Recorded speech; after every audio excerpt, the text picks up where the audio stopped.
LAXRATZ, it's Tauli Anderson checking in. I recently got a chance to virtually chat with a few of the Palos Verdes girls lacrosse players just to see how they have been doing. I cannot believe we have been in this pandemic for almost a year.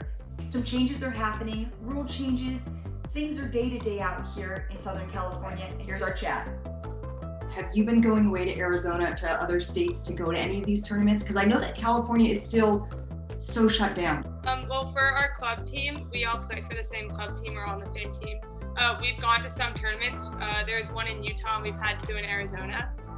It was a sense of normalcy, so it was good to be back on the field and seeing people from all over just coming back together to play. Zoe, I know that your dad was also telling me something about if you guys are at orange level or red level, there's different levels, and then if you girls are able to play, you're able to play by counties or with counties next. How does that work? So each area of California is having different, they're assigned different colors based on how serious coronavirus is in that area. So I know Orange County is different from LA, and then in LA we have our specific area, and there's a bunch of different sports, but then there's higher is because we're less contact, but so higher contact sports like boys lacrosse and football and stuff like that is going to be in different colors, and so they're going to have more restrictions and rules on if they can play, when they can play. And then I see that there's some rule changes. I mean, how drastically is that going to change your guys' game? Yeah, pretty big. So there's one change that's not set in stone yet, but it's been proposed that after a goal so that we do a draw at the beginning of the game, and usually we do a draw after each goal, but there's a new proposed rule that after each goal the other team just gets the ball, and so there's not a draw. I take the draw, so I'm kind of disappointed because that's a big part of the game, and it's like the mood changer for the game. It brings intensity to the game. You win the draw and your team has it, and everyone's super hyped and you're going.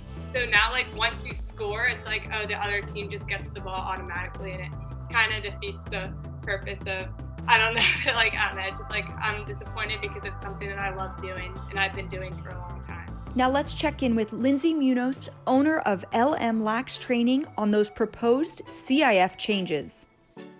Hi everyone, I hope everybody is staying safe and healthy. I am so excited that my friends at LAXRATZ asked me to chime in on the topic of the CIF Southern Section rule changes for this coming spring. Now, before I dive into my thoughts on this, I do want to say I'm really happy everybody is going to get to play, especially being a former coach in the CIF Southern Section.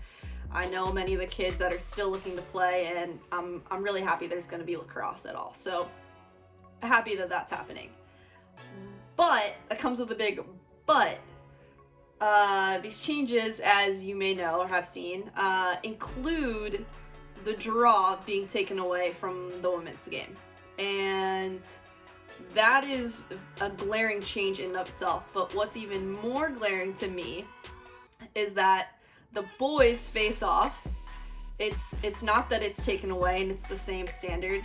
The language says that they should consider limiting the changes. Consider it. That just makes no sense to me on a logistical perspective. I would definitely like some further explanation and clarification, because if you're gonna change the rules, I think it should at least be consistent. Bad news is for the players that specialize in the draw, this is gonna hurt them a little bit when it comes to recruiting, simply because they rely on a lot of game footage to be able to send that out if they want to play on the next level. I think there are always going to be alternate ways to get looks for those kids. That's going to be a huge adjustment and a huge challenge. With challenges come great opportunities. So moving into the good, I think that's a good thing about it. If you're forced to work on other elements of your game, but it's definitely going to be tough. It's going to be tough too for teams who rely on that person to own that draw.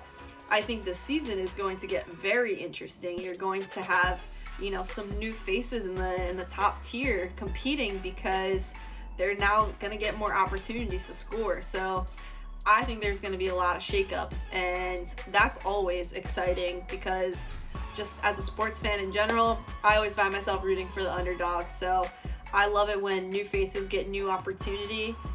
So I'm definitely excited to see how things shake out, and good luck to the rest of the teams. Again, I'm just happy that everybody is going to be able to play. I think that's the biggest thing after what happened this past year. So good luck to everyone. I hope we get some clarification on these changes, but again, best of luck. Talk to you guys soon.